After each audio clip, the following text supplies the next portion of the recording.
I don't think we'll see the COMEX break anytime soon.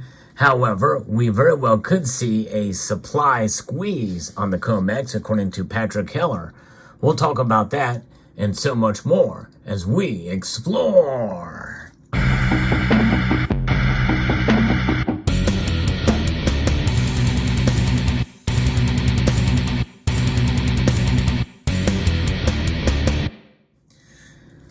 The COMEX has been losing silver in its coffers for a while now, but there's an article from Numismatic News that talks about this from Patrick Heller, and I think is quite interesting and gives us the ins and outs of what's going on in the COMEX. The New York COMEX serves investors and speculators who want to trade in the price of a commodity but have no interest in handling the physical items. Those who are only trading the price normally close out their positions before the contract matures, but they have the option to close out their position altogether, or if they want to remain in the market, they replace their soon-to-expire contract with another one that matures further into the future. If held to maturity, the party that owns the long side of the futures contract can ask for delivery of their underlying physical asset. The party on the short side of the contract has 4 options in how they can satisfy their obligation to deliver. The least expensive option would be to deliver the physical assets from a COMEX bonded warehouse. Alternatively, the counterparty will accept it. The short seller can make a cash settlement, or if both parties agree, shares of the exchange traded fund for that amount of the commodity plus some cash. Finally, in what used to be considered only an emergency option, a maturing contract called for delivery can be settled by exchange for physical, using this alternative in the precious metals markets. This short sellers pays some cash plus delivers a London Bullion Market Association contract for delivery of the same quantity of metal. In theory, most trading of commodities on the COMEX will never be settled in physical delivery. The COMEX only keeps inventories in its warehouse that cover just a fraction of open futures contracts. With only fractional coverage of open futures contracts, if there is a sudden surge in maturing contracts called for delivery, you could have a market supply squeeze that could lead to a soaring commodity price. I think that's very well explained by Patrick Heller. It is possible that a supply squeeze could hit the COMEX silver market in the next few weeks. Over the past few decades, there has been generally a shortage of newly mined and recycled silver supplies to cover industrial and investment demand. Right now, Chinese manufacturers are having the difficulty of finding sufficient silver inventories to continue production for solar panels and other goods. The current active month of COMEX silver trading is in transition from September 2023 to December of 2023. Many investors are closing out the September contracts that will expire before the end of August to replace them with December or further out contracts. But something strange is happening here. As of within the past week, there are still almost 95,000 September contracts still open, representing 474 million ounces of silver. This is about 40,000 more contracts representing 200 million ounces of silver, rather than typical for this close to the contract expiration date. Is it possible that one or more of these parties are seeking to acquire physical silver by holding a long position in these excess silver contracts with the intent to demand delivery upon maturity? Well, we really don't know. There's at least one rumor that it's possible that some Chinese manufacturers may be going this route to acquire silver that they're unable to obtain through standard channels. You know, one thing to remind that we saw kind of, especially with the LBMA, is Indian silver demand that almost broke the LBMA. And that's still a possibility that could be broken, although they have been able to keep their head above water, at least for now. So could the COMEX cover if that were to actually happen? No, it wouldn't. COMEX only had 31.17 million ounces about a week ago as registered silver in its bonded warehouse that are committed to deliver against contracts called for delivery.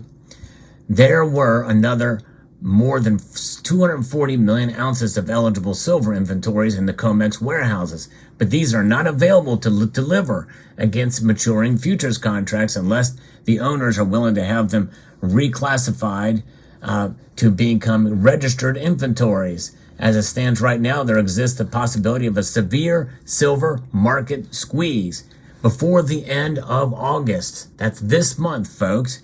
If it comes to pass, what would happen to the price of silver? Well, to get an idea, let's go back and see what happened when Warren Buffett squeezed the silver market. In the middle of 1997, the price of silver was around $4.50. Warren Buffett judged that this was a bargain price. His Berkshire Hathaway began buying COMEX silver contracts with the maturity of March of 1998. They eventually totaled 129 million ounces, and they were spread out so as to minimize the risk the price could rise against him and his company. In February of 98, he announced that instead of rolling over his maturing contracts to the future, he wanted physical delivery of his metal upon contract maturity.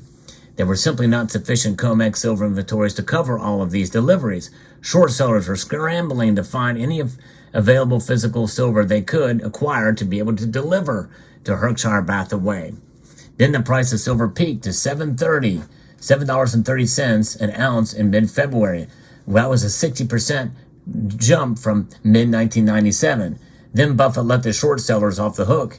He would accept delayed delivery of the physical silver if the short sellers would make it worthwhile to him.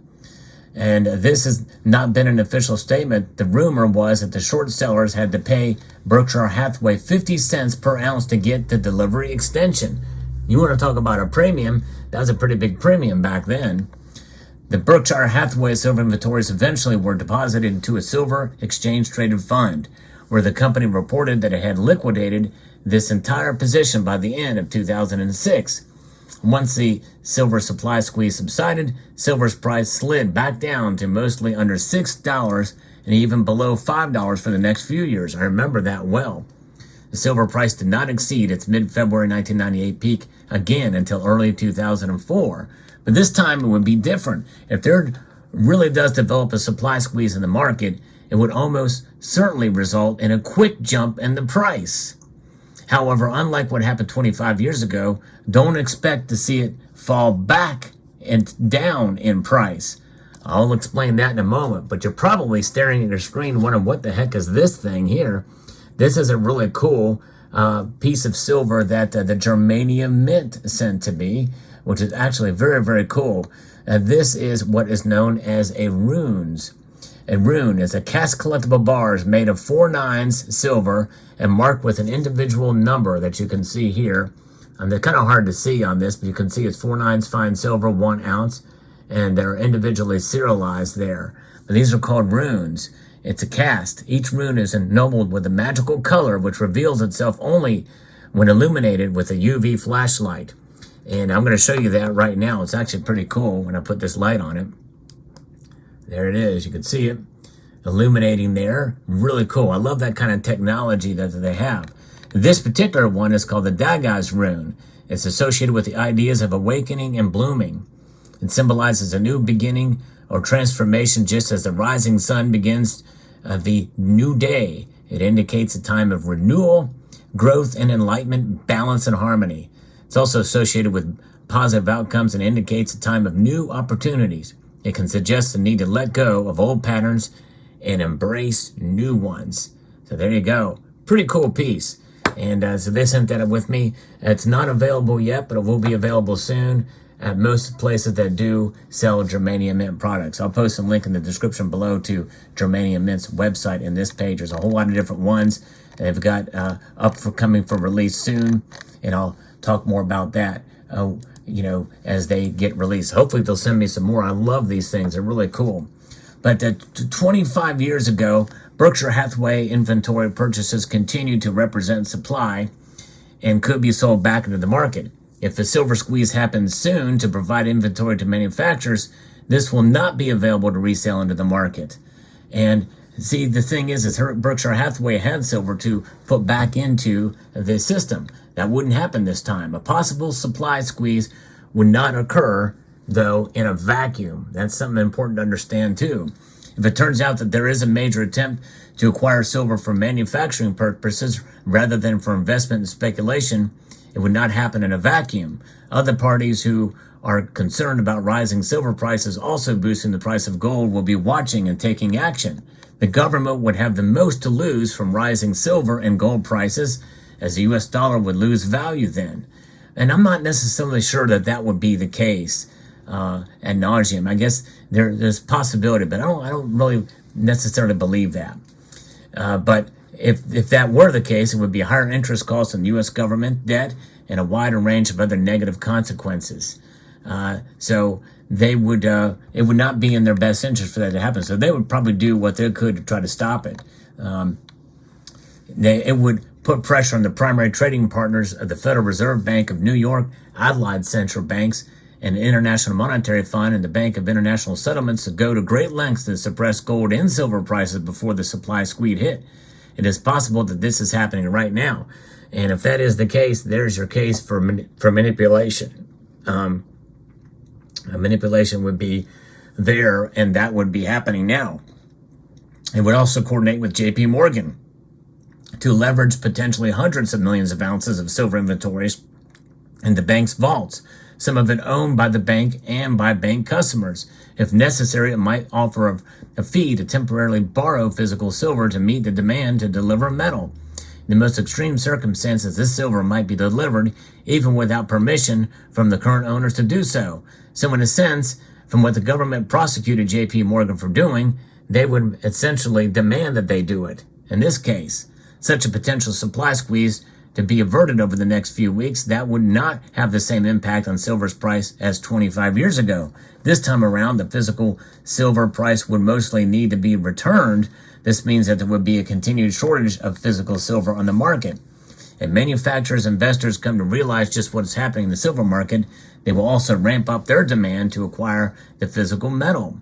There may not be a spike in silver's price in the coming weeks. It could be that what happened a week ago is an extra 40,000 open silver contracts and representing 200 million ounces could just be an unusual timing problem of the party or parties that own them. But even if a physical silver supply squeeze does not develop over the next few weeks, the shortage of silver inventories to meet the manufacturing demand in China and elsewhere will still put upward pressure on silver's futures price.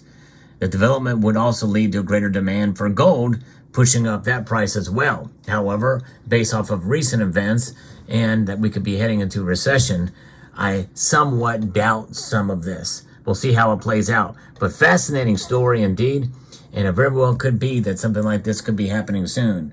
And we'll have to wait and see. Let me know what your thoughts are below in the comment section. Would like to extend a multitude of gratitude to you all for watching and encourage you to please rate, share, comment, and subscribe.